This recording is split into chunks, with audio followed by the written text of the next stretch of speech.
It's been a while, but we have an honest-to-God, full-fledged recruiting show today. Everybody's here, Ryan Snyder and Sean Fitz, our recruiting reporters at BWIillustrated.com.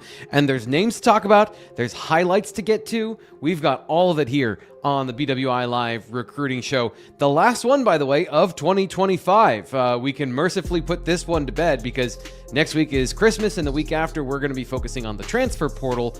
But of course, if news breaks, we'll have it for you at BlueWhiteIllustrated.com and here on the Blue White Illustrated YouTube channel in our breaking news and our committed video series if there are more commits. But this is our last sit-down long-form conversation of the year for 2025. And today we're going to be getting into the class of 2026, reviewing some of the things that happened in the last 7 days since our last conversation. Ryan previewed what could happen past weekend, and then the past weekend happened where Penn State got a bunch of commits. I'm excited to get Fitz's view on a lot of those. We haven't had a chance to talk about that because we spent so much time on Tuesday talking about Ethan Grunkmeyer versus Rocco Becht, which was a great conversation. You should go check it out over on our other video. But then, of course, we're going to be talking about the other areas where Penn State can look in 2026, and of course, 2027. Don't want to get behind on a year that is technically 2 years away still, as we're in the waning days here on the end of December 2025. So that's what's coming on the show. Please subscribe, like, rate, review, hype, give it a thumbs up, give it a pat on the butt, give it a pat on the head, fist bump, whatever you do to a YouTube video that helps us with the almighty algorithm. Gentlemen, welcome to the show. Fitz, lovely background you got there. You're in a new location. Appreciate you making time. I know it's a very busy time of the year for you, so appreciate you being here. Yeah, apologies for the audio, the visual, the everything with me. Just that's how I work. But out of town for a couple of days, checking in on Dad, make sure everything's going all right with the hip replacement. But everything seems to be good there. So I appreciate those that have extended the well wishes, especially on the site. It's been a long year, but here we are. But can't wait to talk about recruiting. It's like you're throwing this one mercifully in the hopper, and 2025, at least the last part of it for recruiting. And actually, you can go back to June, Ryan. Remember those shows? Yeah. Right? It was more July. Remembering those shows. It's been a year. This is not the year in review show, but here we are, ready to turn the page. I think everybody is, right? Yeah, I think so too. Ryan, you're also in a new location, although this one I think has to do with the temperature of your basement, right? Yeah, it's freezing down there. So we're posted up in the bedroom today. A little office off to the side. So yeah, hopefully my wife does not disrupt at some point. 50-50 chance that happens. I asked not to, but you know how wives are. There's a good chance it'll happen. So yeah, heck of a year for recruiting. You know what? I offered Nate this, but Ryan, I'm going to offer you the same thing of like, you want me to come in? Here's the problem is like, you know how to do these things. You're probably a better builder than I am. I offered to build Nate a studio of like, he's got a spare room and then it could be your own workspace. You got a room in the house for a studio? I can come in. That's where I normally am. That's just not heated. And if I don't get down there and turn the little Eden Pure space heater on early in the morning, which I apologize, I didn't do that today. It is freezing cold down there. So it is what it is. We're posted up here. Let's talk some recruits. Yeah, well, before we get to that, I do want to hit this, and I use this term news in the intro lightly because it is not news, but it is something that's been out there and something that I think Penn State fans are curious about because whenever there is rumors on the internet, people come to us and be like, hey, what's actually going on here? So Penn State's defensive coordinator position is open. There is no current plan for that particular position, but a name that has surfaced recently is one that I think Penn State fans are excited about, and it's a familiar one. Fitz, D'Anton Lynn of USC fame, formerly of USC, formerly of Penn State's defensive back room. I guess, what can we talk about here that's appropriate and proper and actually factual? How do we want to frame this particular conversation around D'Anton Lynn as a potential fit for Penn State football? Yeah, Danton's name's been coming up since the beginning of the week in terms of what Matt Campbell's looking to do at defensive coordinator. Of course, John Heacock was the defensive coordinator at Iowa State. He has not yet joined the staff. It has been reported in the past that he's going to come along. A little bit of a gray area there because you're looking at a guy potentially at retirement age and a guy that, I think if you were keeping everything in line, would come with Matt Campbell to be the guy. But I think there's some more little gray area at play, as we said there with Heacock. So Penn State's still looking for a defensive coordinator, potentially looking for a big splash, and D'Anton Lynn would be it. I think there's some hurdles to get there, though. I think Matt Zenitz from CBS Sports reported last night he was the focus of the search, and he has been a main name that we've heard. I know Nate's talked about it on the board at BlueWhiteIllustrated.com quite a bit, but there are some hurdles there. It's not one of those things where that tweet's going to come out and all of a sudden he's a defensive coordinator. I don't believe, unless anything has changed in the last couple of hours. So still looking at plenty of options there.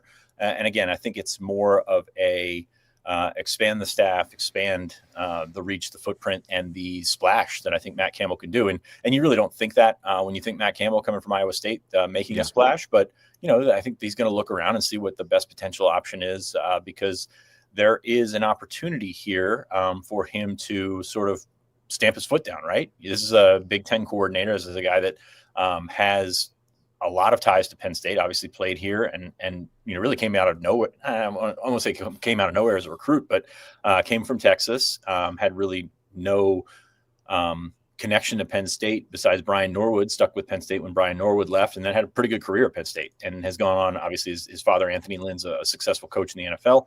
So the blood is there. This guy's got rising star attached to him. Very curious what the thought process would be for him in terms of what his next step might be, because you're always thinking a couple steps ahead, especially when I think he's still in his 20s or maybe early 30s, figuring out when he's going to be a head coach, where he's going to be a head coach, and at what level he's going to be a head coach. So there's a lot of good things going with D'Anton Lynn. But like I said, there's some hurdles here to overcome for Penn State, who is, paying a buyout for Jim Knowles, still paying a buyout for James Franklin. There's a lot of money being splashed around. And, at some point you're going to have to look at how all this makes sense and how much can that really tangibly impact your 2026 and probably 2027 if you're thinking coordinators for 2 years out. Quick fact here that I was surprised by. D'Anton Lynn, 36 years old. I'm not surprised by that. We were in college at the same time. Oh my gosh. Yeah. That's deflating right there. Ooh. Yeah. 36. 37. I am like 30. Yeah. Now that we're all shocked by that, Ryan, I guess what are your thoughts on the situation from like the recruiting aspect? And, this is all kind of, I don't want to say it's all pointed this way, but the obvious question at the end of D'Anton Lynn is the defensive coordinator after all the other great stuff is, hey, what about any of those USC recruits? What about any of those West Coast recruits? Like, is any of that factor into not the decision to hire him, but is that whoever the defense coordinator is, if they hire him away from a different school, is there any way to add more bodies to the class of 2026 through the defensive coordinator hire? Highly doubtful the way USC's paying guys these days, if that were to be the case. But obviously Luke Wayful, right? But I don't see that happening. But has there been a situation where the guys have been let out of their letters or anything like that because of a coordinator change? I mean, you talk about the Iowa State change and the Michigan change, and I'm sure what JMU and these other schools are going to have potential guys that go back on their original signing, but like that's for a head coach leaving, and that's, I don't want to say excusable, but like it's a different story here than it is with Matt Campbell leaving Iowa State. Yeah, there's nothing off the top of my head that I recognize, at least from this year. I'm sure if we went back and searched it, and the NCAA doesn't want any fights, right? We've talked about that a lot. I'm sure if we looked deep enough over the last year or two, you can maybe find one or two, but I don't think that's common. And again, with the way USC's recruiting and there's not really a whole lot of overlap, I wouldn't expect much. For me, I'm more so just curious, not necessarily about D'Anton, but it's just more so the hiring process, because it feels like it's taken longer than I think a lot of us expected. But I also get the vibe that Matt Campbell, along with Pat Kraft as well, would probably say we want to get the right guy, right? It doesn't have to be the quick hire just to get guys on board. Let's make sure we get the right guy. And that's kind of how it feels like it's played out, especially running back. That running back coach is still out there as well. That's something we need to see how it all plays out. But I don't think it's going to be D'Anton Lynn personally, but I still think Heacock makes more sense or more likely, I would say. But we'll see. I'm not really all in on the Lynn thing as being as realistic as maybe some others think it is. I guess the last thing for me is that it provides a little bit of insight into what Penn State is looking for their defensive coordinator hire by the names that they're going after. And it's going to be Matt Campbell's system, like whatever that is defined by. But D'Anton Lynn runs a 2-high defense, 4 down front. I think with some tweaks, obviously, I believe they're going to want to continue a 3 safety defense and have that versatility from the nickel, because it's really the nickel and the free safety that change in that, and that's a small enough change that I think any defense coordinator can incorporate that into their schemes. So at least, from a DNA and kind of like what blood type is this defense, I think it's a Penn State defense. Matt Campbell has a Penn State defensive DNA in him as well. So all those things, the transition should fit. Now, we said that under Jim Knowles with the caveat of the defensive line, we're going to find that part out. But for the most part, all of these defenses going back for several coordinators now have been in the same tree. And I think that's important for transitioning to the future of Penn State football if you plan on keeping the recruits or the commits on the roster who are here, the players that are actually still on the team. So we'll be monitoring that and give you any news about when Penn State's hire is made and how all of that happens. Depending on when it is. If they hire him on Christmas Day, you can look for the video the day after that. I'm not working on Christmas Day when it comes to pulling myself away from whatever thing my wife bought me. We are going to be getting into a lot of that stuff, though, as we get through the next 2 weeks. You say that until we get the live or get the text about, hey, can you go live right now? Yeah. And I will. No, you can't help yourself. I can't. You are very dedicated to this, and you do a heck of a job, and you can't help yourself. It is a double-edged sword there. It's a sickness. Yeah, there's a positivity in some of your mental ills if you know how to channel them the right way.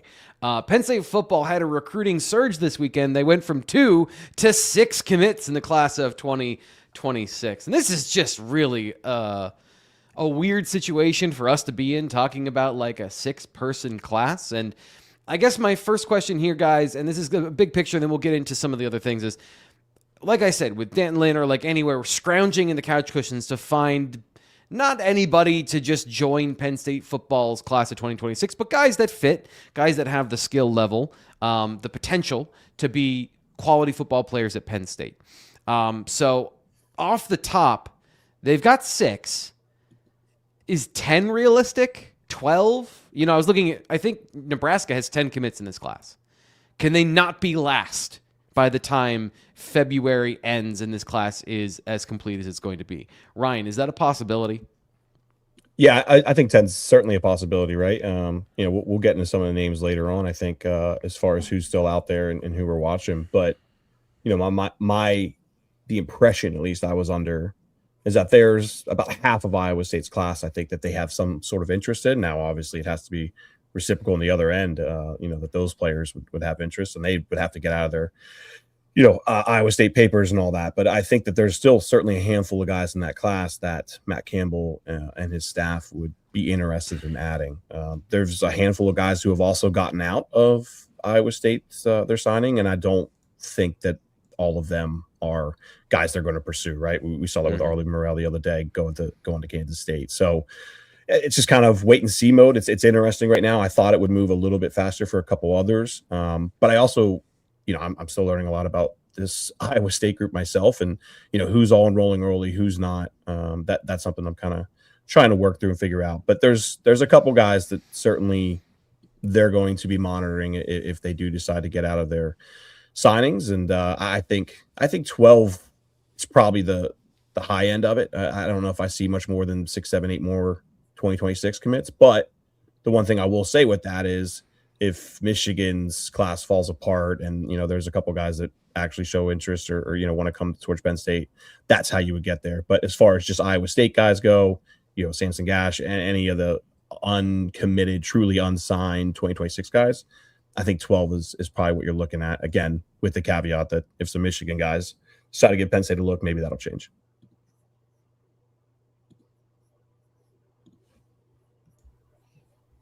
Yeah.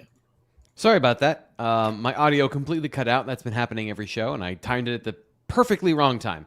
Another question. Well, first off, Fitz, I wanted to get to you about some of these commits that we got to discuss. Ryan and I got to discuss over the last couple of days here on the Blue White Illustrated YouTube channel. You can check out those breaking news because we got to some of them a couple days late, but want to give each their due time in the sun. So start with Bryson Williams, and let's do Tyrell Chapman and Bryson Williams together because I think that they are interestingly similar at different positions. What did you think of those two adding to Penn State and their fit with the Nittany Lions? A couple of traits guys there. You look at Penn State, what they've done in the past with defensive back recruits, and I think that there's a similar approach here. By the way, we're going to say that a lot in terms of Matt Campbell, James Franklin, what they did. There's a lot of similarities here that people don't want to admit or hear right now, but there's a lot of similarities there. And, traits guys are one thing that a lot of staffs do, but you're looking at a listed 6'4" safety in Bryson Williams, a listed 6'2" safety cornerback in Tyrell Chapman. And, Ryan and I have been pretty, we've hammered home pretty regularly in the last 12 years that we trust the heights and weights from Penn State. So we're going to see what Iowa State staff was like in terms of getting those things out there. So curious to see how that comes about because you're looking at guys from Nebraska, and Nebraska tape looks different than some other parts of the country. So these guys look every bit of it on tape. Are they 6'4"? Are they 6'2"? Hard to say. But you're looking at a couple of traits guys that can run well. You play a couple of different positions. Chapman, I believe, Ryan, you said you list him as a cornerback. I could see him as a safety in that same mold as well, or maybe a potential guy that comes in at cornerback and eventually moves to safety, learns some of those coverage skills. And I think that's a best case scenario for a lot of these guys. You're looking at him probably like a Josh Johnson type. In terms of long guy, athletic, but still putting together all the pieces of that athleticism.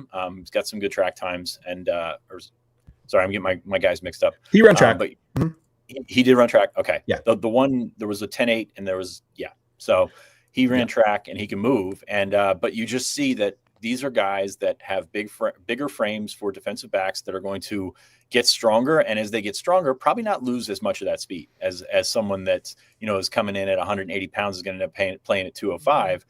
Do they have the ability to make that transition and make that transition in the weight room more than anything? So I look at both of those guys in a similar light. And I be honest with you, I don't know a ton about Nebraska football. I was talking to Sean Callahan, our publisher of the Nebraska site, and it's a different entity out there. You're looking at guys that are very good. You think back to last year, and this is a different state in Kansas, but Jaden Woods was one of those guys that really popped like that, and you weren't sure how that was going to process and how that was going to translate to the next level. And I think he was true freshman All-American at Florida this year. So you've got really good athletes that can stand out. It's just tough to project it. And I think that is when you're looking at Matt Campbell's staff, that's what they've had to do over the last 10 years is to find those guys. Some of these guys will play 8-man, 7-man football out there.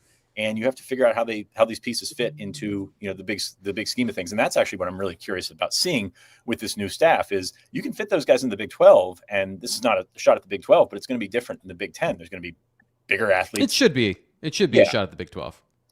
It should be, but I don't want to, it's all about evaluating for the level and how quickly can this staff get up to speed on evaluating for this level, this high top of the Big 10 level. Yeah. So the biggest thing, and this is something Ryan and I talked about, I think on our last video, is I think these athletes I'm not concerned about in terms of their translation because they do have that size and watching their film, at least I think for Bryson Williams, good tackler despite like being really small, like really thin for his size. It's going to be those D-line players. It's going to be, that's where I think the biggest difference is for the Big 12 is how seriously they take putting guys up front and how much of those they have. It's easier to find guys that are athletic corners and safeties and receivers. They've never really lacked the spread guys. It's always been like, what do you have in the trenches? And I think that's telling that it's the athletes from this class that have translated over very quickly to Penn State. But the Big 12 defenses are different. And the thing, Ryan, you brought this back, and I think that this is a comparative thing. At least from what we could see on film, and what we have of the data of them as athletes, like they do compare favorably from those traits perspective and evaluation perspective to what Penn State had done in terms of, looking for, do they fit into the Big Ten? To Fitz's point, do they match up at that size with more physical and more intimidating prospects? It feels like, at least from what they're looking for, they look for very similar things to the Penn State staff. early impressions here. Do you think that's true, or do you think that there's still some more to learn about what Derek Hoosier and the recruiting staff prioritize? I would say a lot of these guys are 80-90% of what we have been watching for many years, right? And I know not all these guys go to Penn State, but for example, I was looking yesterday trying to compare Chapman to, I get it, sore subject, but like the Brandon Finneys and the Kari Adams of the world. And basically talking to his coach, he said he ran a 4.40 for them this year. And by the way, I had an awesome talk with Chapman's coach yesterday. Really good guy. Gave me a ton of athletic measurables and all that. So we'll say a 4.4 hand time 40 equates to what? Maybe a 4.65 laser, something like that. I think that's kind of a somewhat a fair comparison. So guys like Kari Adams, guys like Brandon Finney, they were more high 4.59s, 5.48s, somewhere in that ballpark. Similar vertical jumps. He said that Chapman had a vertical, I believe, of 34-35. That's pretty similar to what we saw with Finney and Kari. The difference is a lot of those were electronically timed. Those guys play bigger schools in Baltimore, things like that. And oh, by the way, on the field, it really translated with some big seasons, and that's why they became 5-star prospects. So when I look at Chapman, when I look at Bryson Williams, compare him to, I never want to say Joey O'Brien, whoever it may be, I see guys who have 80% of what those guys bring athletically. They just maybe don't have, all the film or the 7-on-7 on the national scene, things like that, against quality, top ranked receivers that, separates those guys from being a quality 3-star player.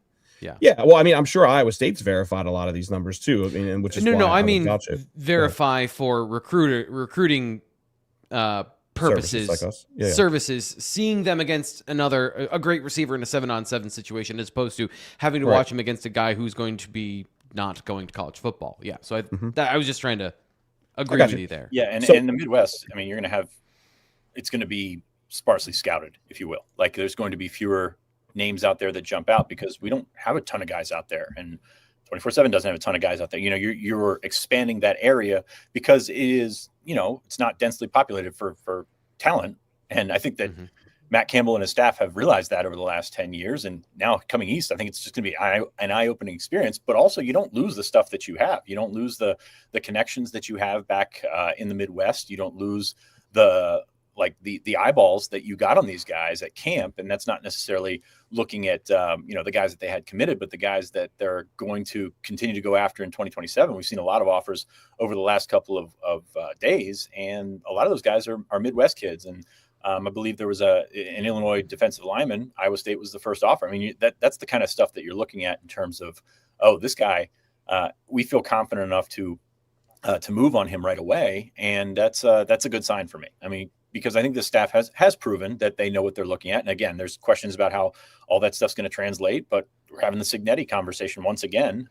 He's broken everything, by the way, in the chat here. And a lot of those guys, people didn't think they could play past JMU, and they could. And so we're gonna find out how that all works. And to me, it's about finding the system, finding the scheme, finding the buy-in to play in whatever defensive coordinator scheme comes out in the case of these guys, and whatever scheme a guy like Case Evans is going to play offensively. So I'm excited to see the process because I'm a data nerd on this kind of stuff, but I'm excited to see the process because it's just going to be a touch different than what we saw with Franklin. I know I started the show by saying there's a ton of similarities, but it's everything gets a fresh coat of paint here, right? Everything's going to get a different look. So until we see these guys matched up with some of the guys that Penn State has recruited in the past. And, unfortunately, they were not able to hold together that 2026 class. And we could see a blending here of sorts like we saw with the 2014 class when James Franklin came from Vanderbilt. And I think it's going to be fun and interesting. And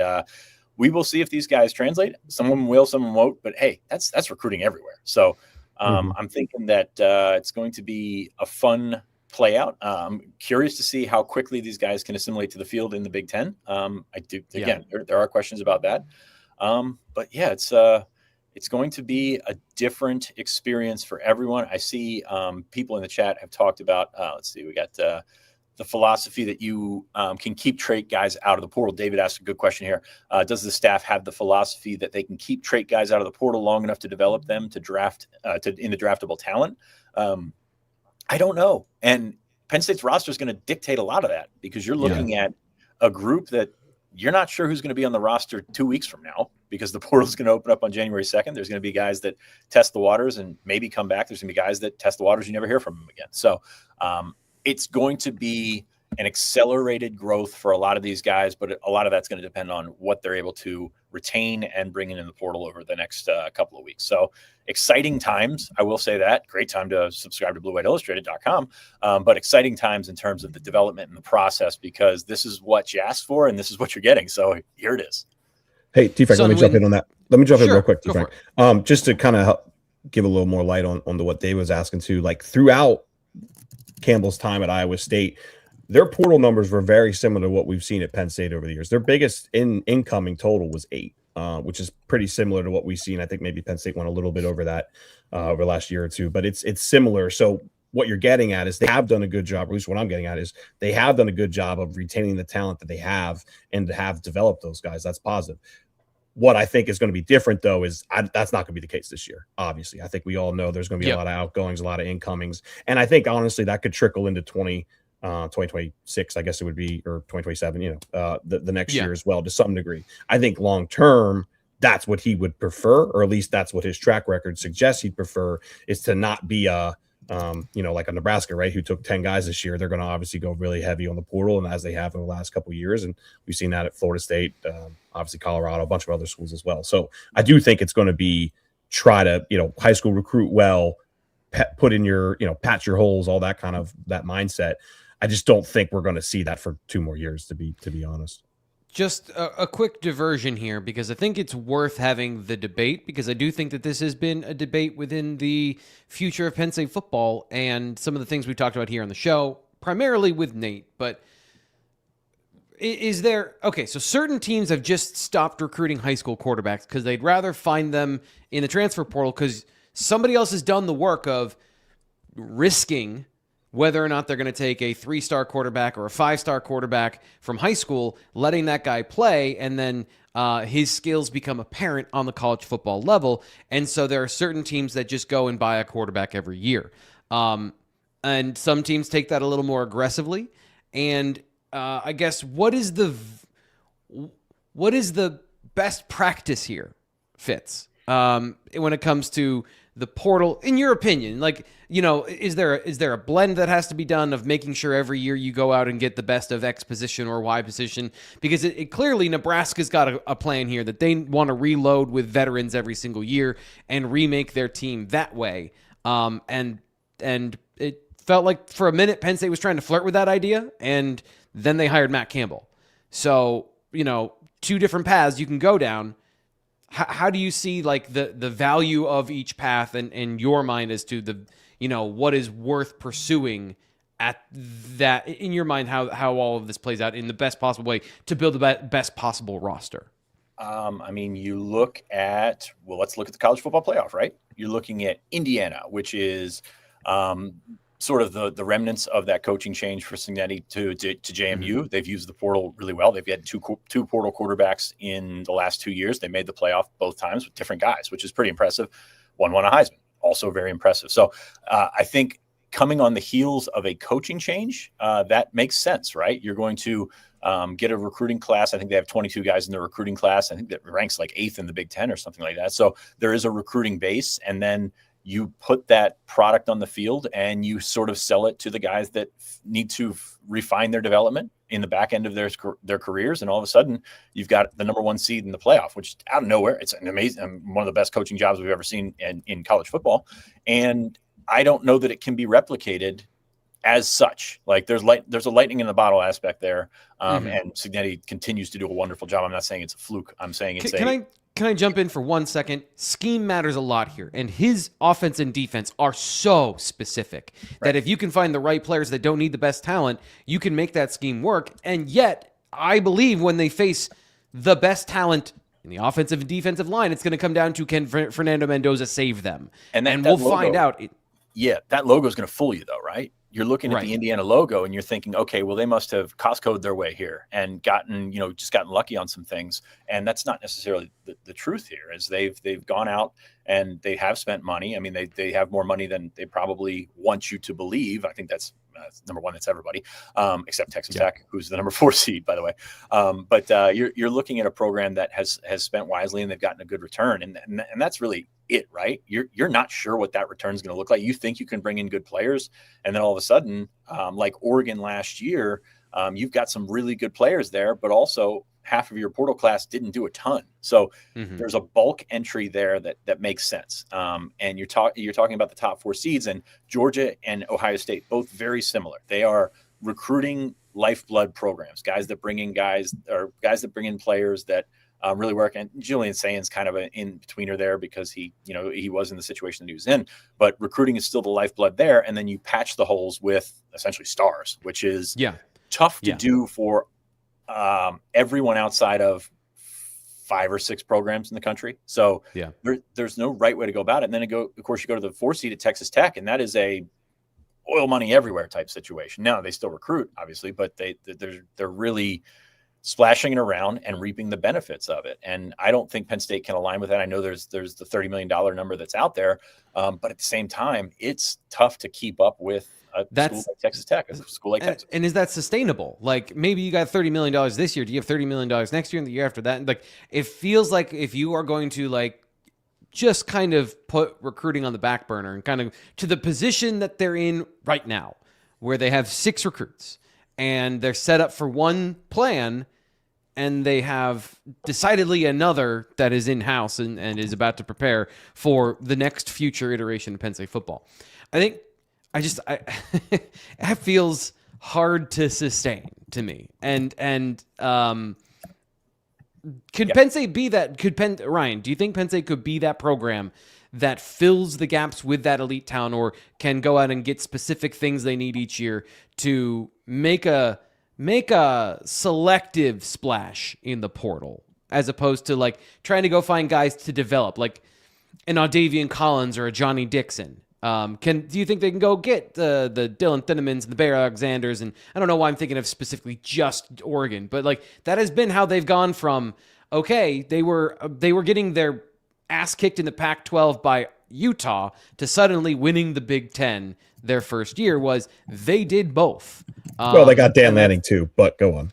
But that's what. But that's a big part of it. But that's my point. Like so Dan Lanning brought that plan of we are going to recruit SEC-sized defensive linemen, and we're also going to fill in with Big Ten and SEC speed. You know, like I shouldn't use these pejoratives about speed and size, but like generally, Oregon had speed. He brought the trenches, and he did both at the same time. So like. I'm not saying Penn State needs to do that every year, but do you think that there is the flexibility if Pat Kraft's given you the checkbook, do you think that there is a way you can make that work and actually be one of those teams that's reloading, considering you're also, you've got your healthy lifeblood program? Can they be the apex of college football roster building is really the question here.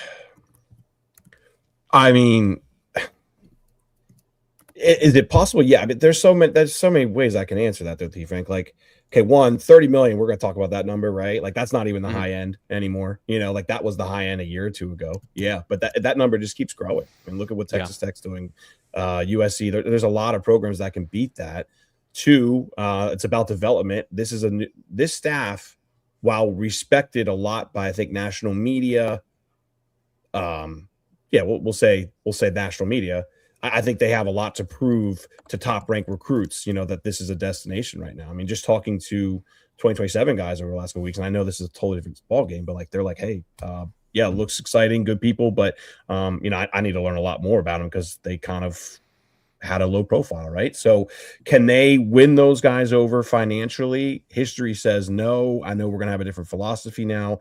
Are they going to pay everybody on the roster? I think that's going to be a big question moving forward. If you're not, paying all 85, 90 guys, whatever it may be, that helps you to some degree. I still don't think Penn State's a powerhouse financially. I know they went really hard this past year, and obviously it didn't work out that well, but it's still not a top 5, top 6, top 7 financial situation from what I understand. Sean, tell me if I'm wrong with that, but I don't think that's the case. Just thinking of the audio, the number 14 in the country. Never mind. Yeah. Anyway, so I'm not. I got to see it before I believe it. If that makes sense to you, Frank. Will they find Arnold Ebiketis and Chop Robinsons and guys that fit well and go on to play in the NFL and all that? Yes, absolutely.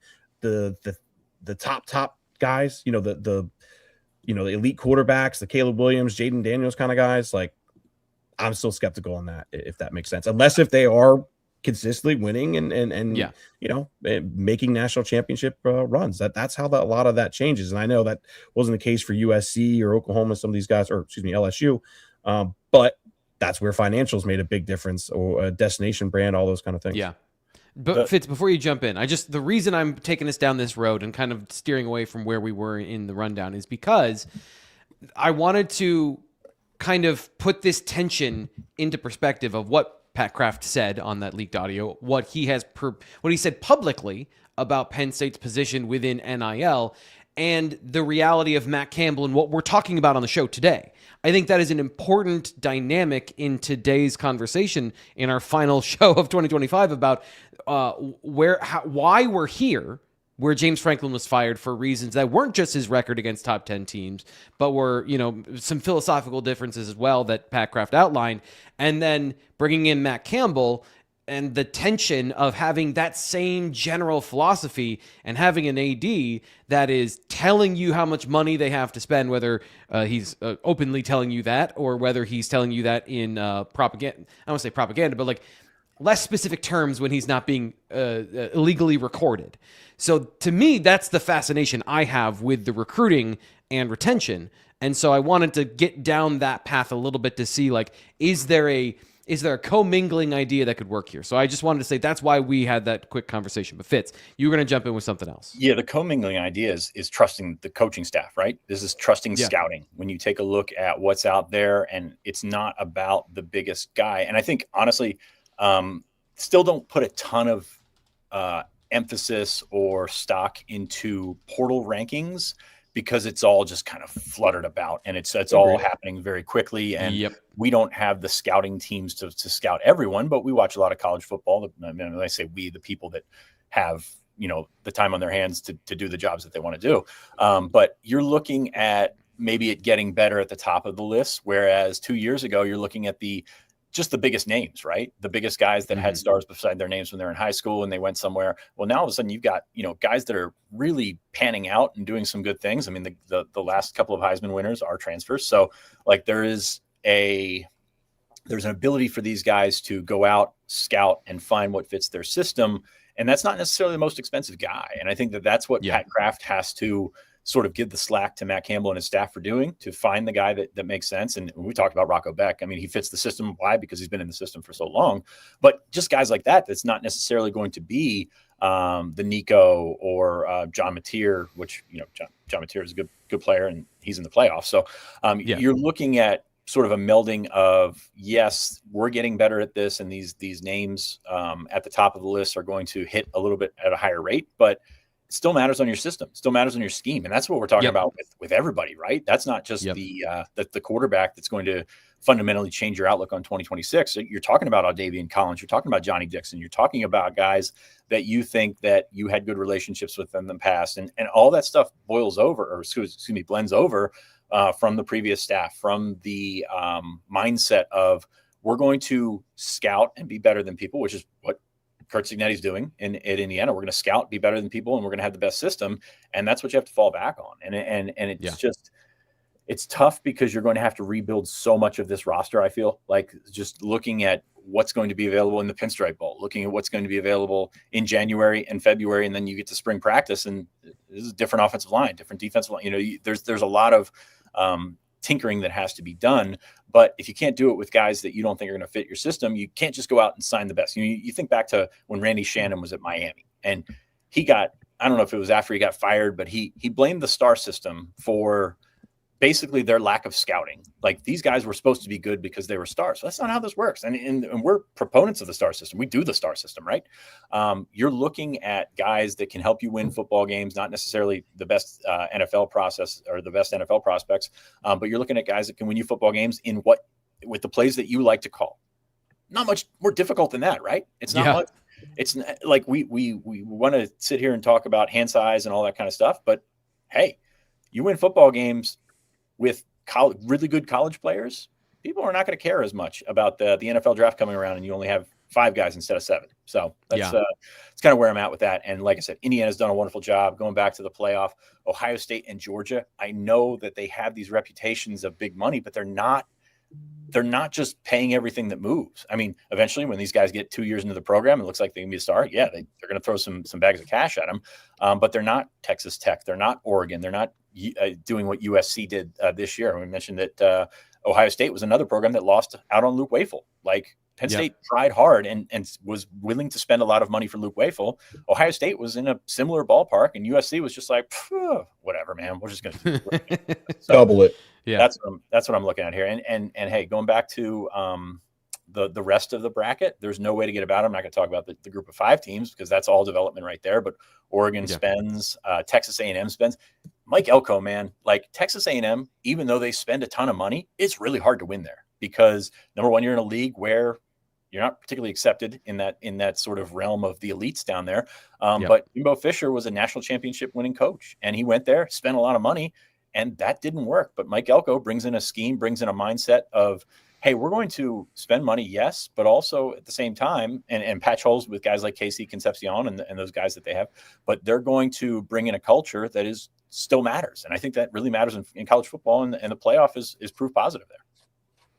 Yeah, my last point about this is money doesn't fix problems. Proper application of resources fixes problems. Money is a resource. And it all comes back to, in the NFL, you can't buy a championship in free agency. It's not built that way. The best teams, the most consistent teams, it's about their baseline talent acquisition. And so, we'll find out how all that works out together. Drew Fortis is here, and now every day he's reminding people to like the video. Appreciate his work here in the chat. Please like the video. If you're listening on the podcast version, give us a 5-star review and give us the interactions over on that platform as well. Helps us out a ton when it comes to people discovering, because we've got legions of loyal fans that listen to all of our stuff, and you guys are awesome, and we love you, and we want to grow the family. So if you like the video, subscribe, do all those things. It really helps us out of spreading this to other people so they can get the best information and insight from the best reporters in Penn State football's ecosystem here on the show. And I mean, can I step in real quick and say something Sure. here? Over 20,000 subscribers this week, and that is a testament to this guy over here on my left or right. I'm not sure what you're seeing on the screen. T. Frank's done a heck of a job. 20,000 subscribers is nothing to sniff at. And it's been very, very entertaining for our folks. And we want to continue to bring in more people. So tell your friends, hey, it doesn't cost anything to subscribe on the YouTube channel. We'd love for you to subscribe on the site as well. But it's been a rocket ship, and we really appreciate everybody following along and subscribing, because it really does help us out. It really helps out T. Frank. He's done a heck of a job here, and it should be commended for that. Well, thank you. Good work, bud. I appreciate that. I crave approval, and then when I get it, I don't know what to do with it. It's absolutely the dog. Oh, you're like my 7-year-old. Congrats. So I'm going to deflect and say today's show is brought to you by My Perfect Franchise. Andy Ludicky at My Perfect Franchise, another guy who benefits from everybody watching the show, because we get to spread his message about something that really can help you out, which is the next phase of your life. If you want to determine your future, and oh, by goodness, is that something everybody wants. I feel that deep in my soul. You get to dictate what happens to your time, not somebody else.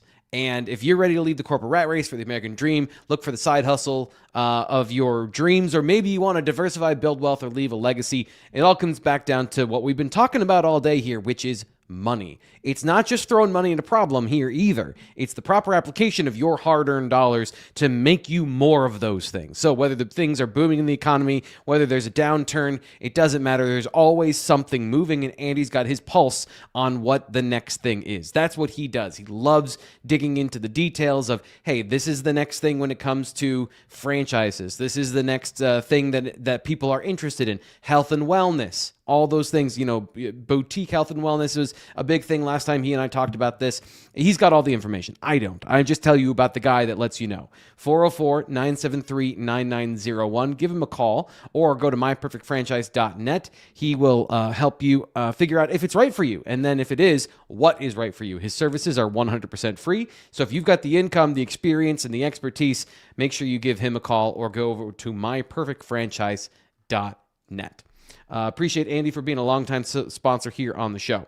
So getting back to kind of the baseline conversation we were having to start the show of the players that can be in the class of 2026, there's also the guys that are not signed anywhere.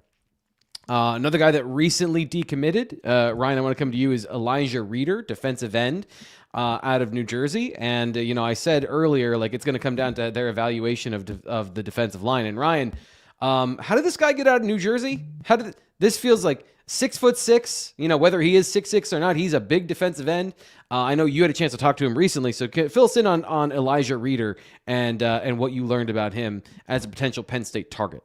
I think it starts with the fact that he's from Bayville, right, which is on the coast, central Jersey, not really what I would consider a hot spot for recruiting, right? Everybody kind of looks to North Jersey and, outside of Philadelphia there in South Jersey. That's where a lot of the top guys come from. I think that's part of it. I think another part of it is he never really got out there a whole lot. I was asking about camps and different things, and I think Monmouth was the only one that he mentioned, which, oh, by the way, offered him immediately because supposedly at 6'6", and I'm not exactly sure how tall or how much he weighs at the moment, with 200 or so pounds.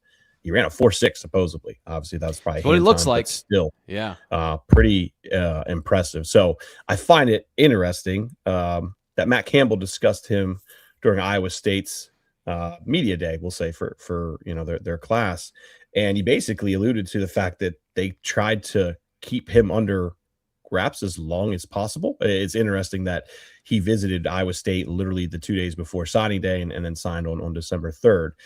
From talking to Elijah, basically he got his senior highlights out there on November 18th, from what I understand. And Iowa State, I assume, was monitoring him to some degree before that, right? But they didn't really get in contact until after, they were able to really kind of see his full senior season film. And then it moved really, really quick after that. So what I'm getting at, though, is the fact that Campbell kind of alluded to, hey, we didn't really want a lot of other people to know about him. Well, guess what? Everybody's going to start knowing about him now. We've seen Missouri offer the other day. He's already been Rutgers contacted him basically as soon as he put out the fact that he was no longer headed to Iowa State. So that's going to be interesting to watch. At the same time, I feel there's multiple picks in, right? Steve Wilfong put a pick in for it and end up at Penn State the other day.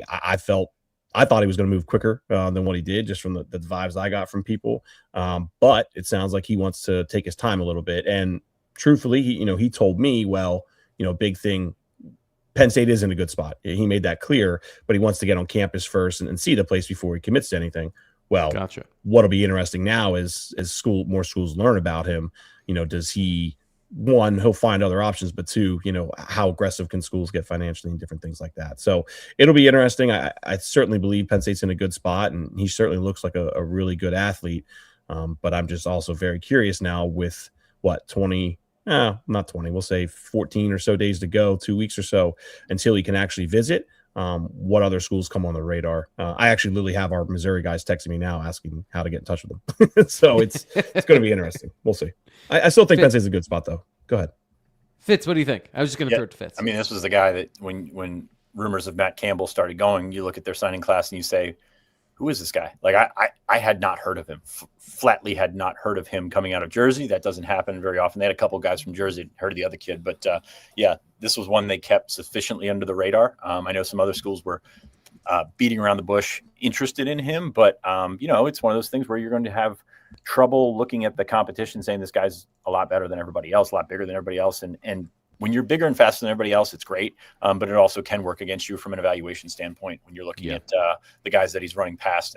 But you put some of those plays on tape, like the Wildcat quarterback runs and things like that. And there's some wiggle there to go along with the frame that you think is good. And like I said, we don't have verified numbers on him, but you're looking at a guy with plenty of upper level, like upside. Now, he looks raw. He looks very raw. He's going to come from competition that's not going to have him ready for the Big Ten right away. That's fine if he does pick Penn State, but he's a developmental guy. But at this point in the cycle, that's what you're looking at, right? I mean, I see people that are very disappointed in all of these 3-stars. A heck of a lot of 4 and 5 stars still out there, guys. Like, there's not this is not a situation where you're turning around in 2026 and saying we're going to get the cream of the crop. Well, the cream of the crop is 3 stars right now, and that's fine. Yeah. I mean, Samson Gash is still out there as a 4-star, but these guys are still, sort of few and far between. But you're leaning on evaluations, and hey, if you're going to give the benefit of the doubt for this guy and his staff for being great at evaluations at Iowa State, probably should extend the same courtesy here. So you're looking at a situation that was unique, and I liken it to maybe Michigan State 5 or 10 years ago when you look at some of these guys and say, how did they find this guy? How did Wisconsin flip Jonathan Taylor from Rutgers? Like these type of guys. And I'm not saying that that's the comp in terms of what's going on here, but there are schools that are better at scouting than other schools. And yeah, I said this in the past with the Franklin staff, and it's kind of counterintuitive to that thought process, but there were guys that they didn't take because they weren't sure that they could be that guy in 3 or 4 years, but they thought that they would be. And the pushback for taking some of those guys would have mattered. And Ryan, we've talked about this before. It's like there is the branding of stars and things like that, but there's also the appearance of panic, the appearance of, well, they're taking this guy who is a mid 3-star, so they must be in trouble at other areas. And I think that really got to the last staff. Like that is something in looking at the past couple of classes where they didn't overextend themselves and maybe take some of the chances that they would have taken 5 or 10 years ago. So I think that plays into it, the star branding thing. And we're going to see what Matt Campbell's new staff does. And I think that's fascinating to look at the development that they've had, and just going into that class, so that Iowa State class, and sort of skimming off the top, taking the guys that they think are the best. That's what they should do, right? They should look at this group and say, all right, well, there was 22 signees. We think maybe 8 or 10 of them can play here, and we're going to take 8 or 10, or try and take 8 or 10. So I think that's what you're looking at right now. And then they'll transition into 2027, which they got kind of hot and heavy into this week. And I want to get to that. We only have a couple of minutes left, but one last question about this. Do you think that the perceived growth of Penn State recruiting got them to an access point where they could go after their top targets more aggressively? Or is that what led them down that road to maybe not taking some of the guys that they would have previously in that developmental mold and going for more of those? I'm going to say the word sure thing because the height, weight, speed metrics and the play all kind of seem to check out, and which is why those guys were then elevated to 4 and 5-star players. Was it that was the next phase of recruiting in their mind, or was it really like, the pressure of trying to get over the hump, which was the thing that was the pressure on the program overall? Yeah, I think it was like a lot like this 2026 cycle early in the year when they took a bunch of guys early.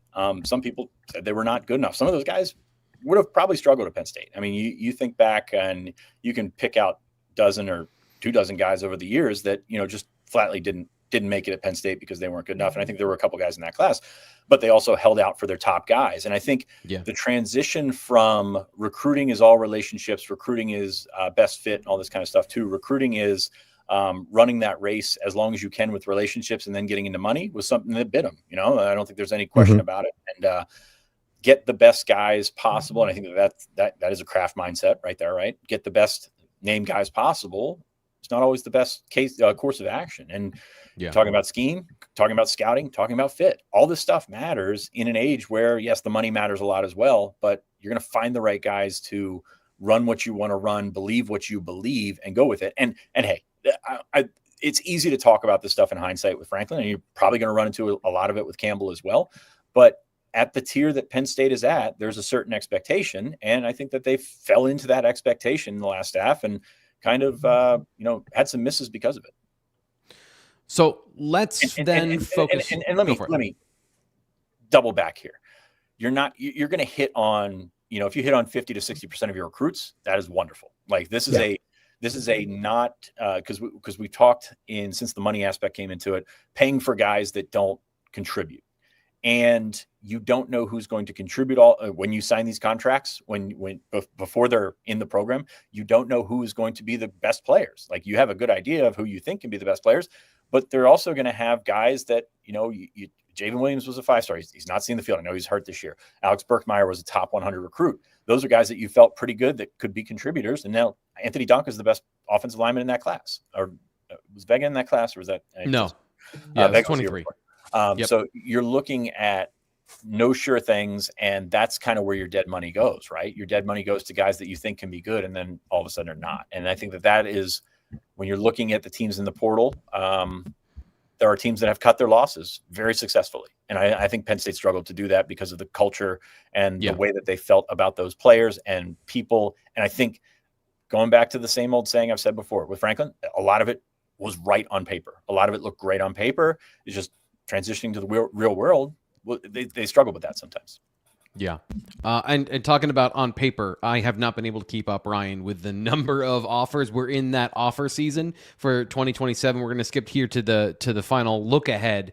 Maybe we'll get some point talking about the Michigan roster, Peter Bork, all those things, but they feel like very tenuous stuff right now. So I want to get to the things that we know, which is Penn State is offering players we've been talking about here on the show for the class of 2027. They've had some new offers as well. So just what are the most important offers that you've seen and covered so far? Who are the names that are either cropping back up or cropping up for the first time that you're most intrigued by? I mean, truthfully, it's funny. I see a lot of people on Twitter like, man, look at all these offers going on and all that. I think it's about what I expected. I mean, just what I need to learn is there's a lot of different ways to go about offering high school guys, right? We have the Dabo Sweeney mold of you have an offer, you can commit here whenever, right? And they only hand out a handful of them. We have the James Franklin mold where it was, I mean, they were getting to the point where they're offering over 200 guys, 250. I mean, it was a big mold. So how does Matt Campbell go about that? That's what we need to kind of find out. A lot of the offers right now have really just been 2027 guys that they're familiar with, out in the Midwest. There was Cole, I think it was Cole Ryder the other day, offensive lineman. I forget exactly where he's out of. So I know that was one of them. Blake Belton was a linebacker that they offered, that they had previously offered. There's a lot of those guys that we've seen so far. And now that, let me also clarify too. I mean, for a while, it was really just Brumfield and Clanton, really, for like a week or so. It was just those kind of two. I haven't seen Mauser, doing too many offers or anything like that as an OC. I'm not sure what his involvement will be there. But now, as you see more assistant coaches. Pauly joins the staff. Waters the other day with Peter Bork. I think you're going to see that continue to snowball and get out there more. But obviously a guy like Peter Bork, that's a good sign to see that they're trying to get a foot in the door there. And what happens with him in Michigan long term, time will tell. I think that's just interesting. Another thing that's interesting, I haven't seen Israel Abrams tweet one out, which is a guy I think we talked about for 4 or 5 days when this all we knew who Matt Campbell was and who some of their top 2027 guys were. That's interesting to me. I need to also dig a little bit, and I'm sure they've been in contact with him to some degree there. So that'll be something I dig on here in the coming days. But Kyler Kuhn was a really good offensive lineman that Troutwine was on. He came out for the whiteout game. Actually had a lot of interest in Penn State. I'm not saying they emerged the favorite or anything like that, but he left that visit. I felt like firmly thinking Penn State's going to be a school I visit a couple more times. So we'll see what happens there. Matthew Gregory got one the other day with Noah Pauly. Look, they're going to offer a lot of the top mid-Atlantic guys.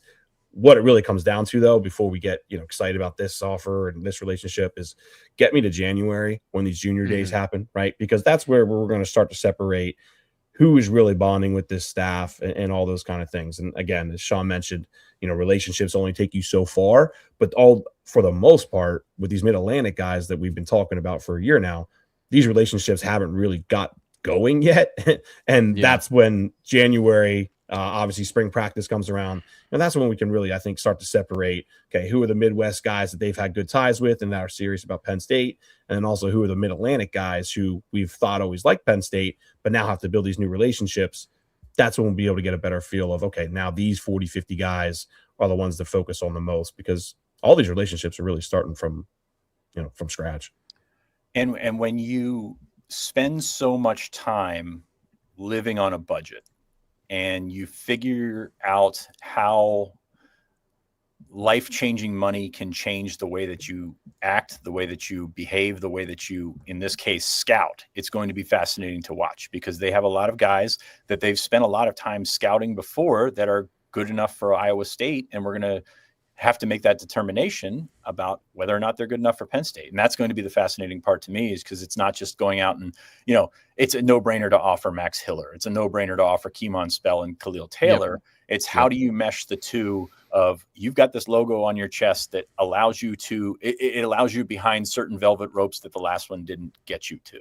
And now how do you measure that and meld that with, I'm going to find the best football players for my scheme. And it's going to be fascinating to watch, because now all of a sudden it's just like you've got a full wallet to work with. You've got a different, it's going to be a lot easier to get guys to State College than it is to get them to Ames. And there's going to be more of them. Do we just say it's easy to get guys to State? We've said the opposite our whole lives. Go on. Sorry. Well, it depends if they fly. Comparatively. Yeah. Right? Comparatively, it's always where you're sitting. I'm teasing. Sorry. No. So it's going to be easier to get guys from the region, and there's a lot more of them than there are in the 6-hour radius of Ames. And that's going to be an adjustment. And it's great. It's diving into Scrooge McDuck's pool of gold, right? But it's also coming out with still sticking to your scouting, sticking to your values about what this program is going to be, and just combining the two. And I think that that's going to be the most fascinating part of this. And what happens when, some kid from the Mid-Atlantic Northeast wants you to bid with USC and Texas Tech and all that stuff, and it just doesn't fit in your budget, and you have to say, tip your hat and go the next one.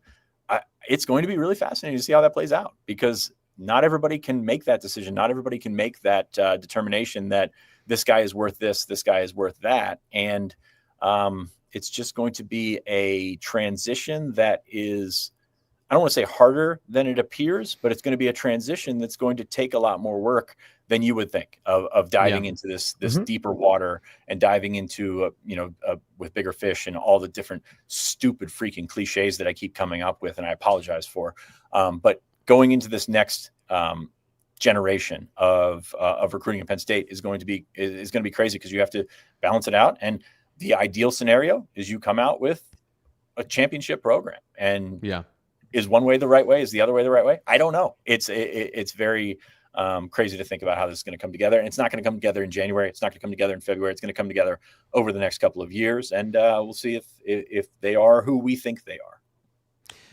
I guess the last thing I keep thinking about, which also started as an original thought, believe it or not. That's the wild thing about that one, is it was so perfect it became a cliche.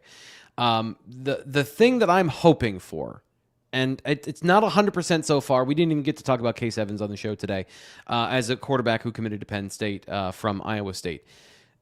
There is a lean, though, towards, yes, these are upside football players, but they're not just athletes. They all have a specific trait that I feel like makes them a good football player. And again, I don't want to single out any individual players, but it felt like at times, as to what Fitz was talking about with the idea of where Penn State was going, of the pressure of trying to get the guy who's a great athlete and has the star ratings, but are they good at football? Are they good at football? And do they love football? Do they love football? Absolutely. Yes. An absolute. I think if you play for Matt Campbell, you're going to have to love football. Number one. Yeah. But also, you don't know. You think you love football. If you're a prospect, if you're a player that is the best player in your team, league, county, state, whatever, you think you love football until you get there, and it's very different than what you think it's going to be. And then all of a sudden, there's other things that play here, and that is going to be a huge part of scouting moving forward, is finding the guys that love football, because you're going to miss on that one too. You can miss on height, weight, speed, all that kind of stuff. But if you miss on loving football, that's the one that's going to show up the big time. That has been a thing for me that I have been frustrated with some of the players we've evaluated over the years. I'm like, I see all the things that I know I like. And I'm not going to throw at anybody individually, because I don't know that that's fair. But you talk about, you dig down past the athleticism, and it's what you need to love. And coaches talk about the process. They talk about the grind, getting better every day. They all talk about the same thing because it's not about whether you win or lose. Everyone likes winning at football. Like Fitz just said, do you like being good at football or do you love watching film? Do you love stretching when all you want to do is play Xbox? Do you like doing the little things, sleeping? A college kid going to bed on time and getting 8 hours of sleep so his body and his mind can recover. Do you have the obsessive compulsion that I need this, not because of the money or the fame or all those things. I need it because I can't live without being the best at this. That's what makes football players great. You pre-select them for their athleticism, their size, all that other stuff. And that's the hardest part because now we're talking about subjectivity of human personality, and that is very hard. And that's, to Fitz's point, you hit it on 50% of the time. You're basically a psychiatrist at that point. Like, you've nailed identifying human traits beyond just their height, weight. I have a chat in my family, and one of my family members just loves to point out all the players that are the best in the NFL draft and is a draft expert. And it's like, congratulations, everyone knows that guy's huge and fast. And it's like, what does he know about football? And that's the part where, we try to I try to dig into that in these evaluations we do for Blue White Illustrated, which is you can only get so much when you're watching the film. Final thoughts here. I got to get to one thing, which is, again, a thank yous. We're doing the thank you tour here on the show just because we're going to be off a little bit. Ryan returns the favor. Ryan Sheard has been here for a while, and I just want to say thank you to everybody, all of our regulars. Ryan, you are going to be the avatar of all of our regulars. Steven, all the other guys in the chat, all the other people in the chat who have been here over the years. He says, Merry Christmas to the BWI family. You all are awesome. Thank you so much for a guy who lives in Texas and loves Penn State football. He's here every single day, I think, on the live show, and I deeply appreciate that. That's how we get to do what we do, which is the people that watch the show and appreciate us. And I just want to say thank you to all of them. Donated $50 to the channel, which, I'm always deeply grateful for, but it's not even about the money, why he gets the shout out. It's just the love and appreciation, the reciprocation of that. So guys, it's been a love fest. Give me some dry humor here, Fitz. Like let's knock this off a little bit so we can get back on schedule. Final thoughts here. What's going on with Penn State football? Missouri quarterback Bo Prabula is in the transfer portal. What? Okay, we need to do another 30 minutes of the show. That's okay. I don't know that we do. That's good enough for me. Yeah, we'll go dig into that, Ryan. Appreciate you, but we're already over time, and as my gift to you, we're going to end the show so you can go do the other things you need to do on your day today. So appreciate both of you. We'll be back, like we said, Tuesday of Christmas week, and then we're going to do a Monday and potentially a Wednesday show, and then a Friday show the week of New Year's. So make sure you subscribe so you know when all that happens and when breaking news happens. Like, who knows, maybe future former Penn State quarterback Bo Prabula joins the Nittany Lions. It has been something that Penn State fans have been desperate for, thirsty for, to get the Penn State man back in a uniform. I don't know if it's going to happen, and Fitz is doing the smart thing. He's getting out of frame. So I'm just saying the things people want to hear, they want to see. We'll see if it happens. We'll talk to you then.